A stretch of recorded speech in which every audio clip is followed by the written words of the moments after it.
Support for Radio Friends comes from OsteoStrong. Improvements in bone density, strength, and power can be achieved by weekly 5-minute no-sweat sessions on their 4-Spectrum machines.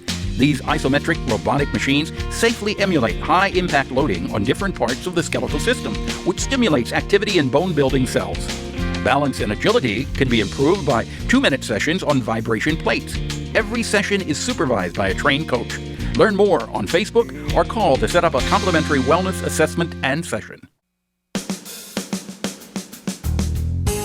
Good morning and welcome to Radio Friends on Thursday, April the 6th. We've got our computer guru with us today, Robert Ricketts, ITCOMO. Good to have you here. Paul, it's good to be back. Thank you. And I say computer guru because this guy really knows just about everything there is to know about computers and the internet. And today you wanted to talk about... We're going to talk about ad blockers and privacy enhancers to help keep the internet from following you around quite so much. Okay, I was telling you a story that I was amazed how fast it happened. I was standing in line to board a plane, and the guy behind me had a really nice-looking carry-on bag. And I just turned around and I said, well, where'd you get that? And he gave me the name I had not heard from, and he said, it's all made from recycled material, recycled cans, recycled plastic. He said, oh, we had a minute. I said, okay, I'll check it out. So I went to Google and I put in the name of that company, which I do not remember. Mm-hmm. It popped up and I looked at it and I said, ooh, $425 for a carry-on bag. That's way out of my way out of my league. I was on that site for maybe 5 or 10 seconds. Now I am being bombarded with ads from that company. How did it happen that fast? Yeah, well, that's quite an experience. And yeah, we all are having that happen to us. So we've all probably heard of cookies by now. Right. Cookies can help websites track you. They can help other websites figure out where you've been. But cookies also serve a good purpose, like remembering that you're logged in so you don't have to sign into a website every time you go to that page.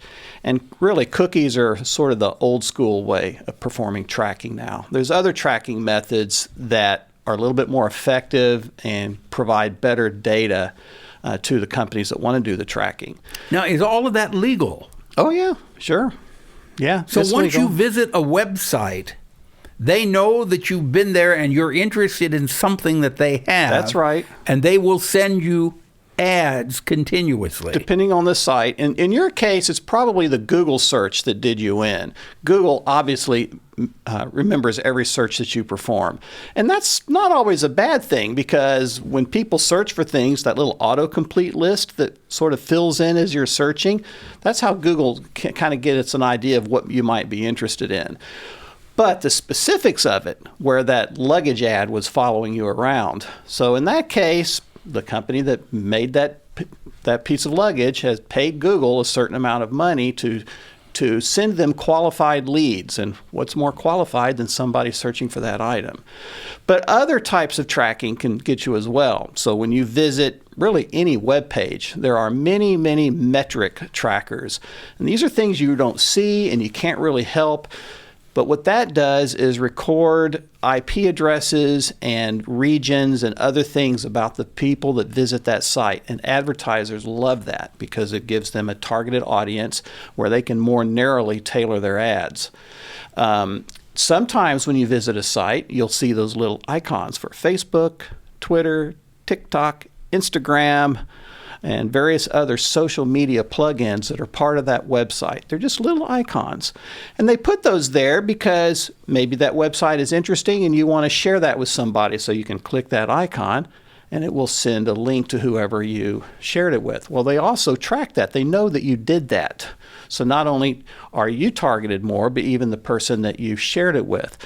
But here's the thing, you don't have to click on that link for it to take effect. The fact that that little icon even appeared on that website means that you've already been tracked. So those are called social media add-ins, that websites that are paid to put those in.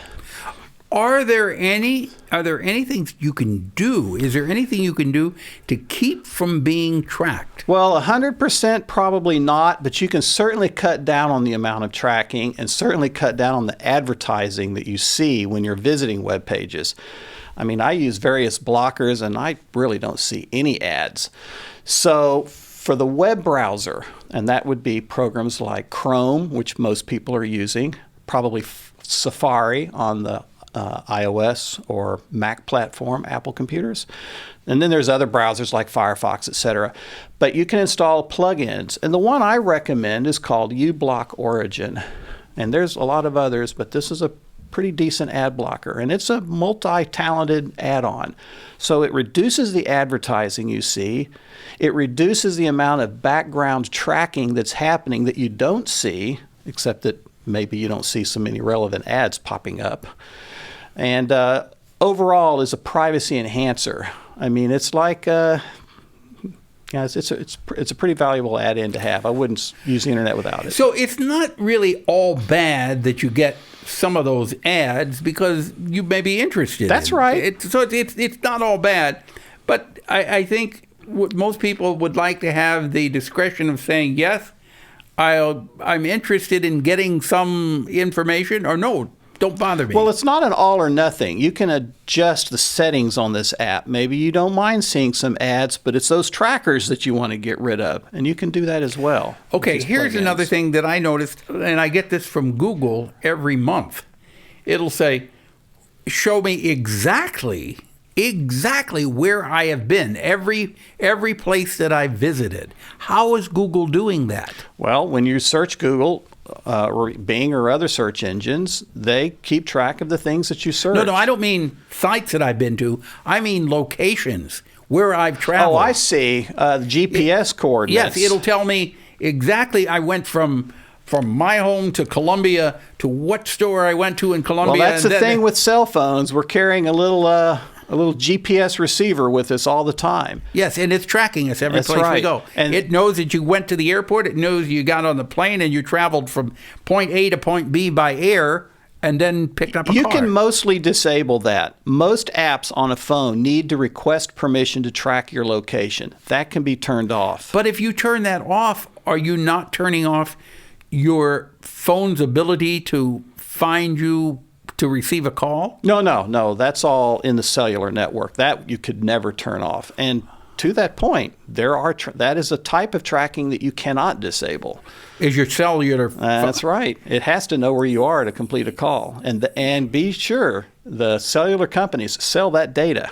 Yeah. Now that's absolutely that is fascinating to me. How the phone company knows to have your phone ring no matter where you are in the world. Oh, that's the cellular network. Do you ever deal with that? Oh, not with cell phones per se, but okay. That's underlying of the technology. If you want more information on this, you need some computer help or computer details, you can give Robert a call, ITCOMO. It's 573-999-9849, or check it out on the web, ITCOMO.com. That's right. Always a pleasure having you here, Robert Ricketts. You are a fascinating person. I appreciate it. Good to be here. Thanks again. Something you'd like to hear or see, drop me an email, pepperp@missouri.edu. Bye-bye.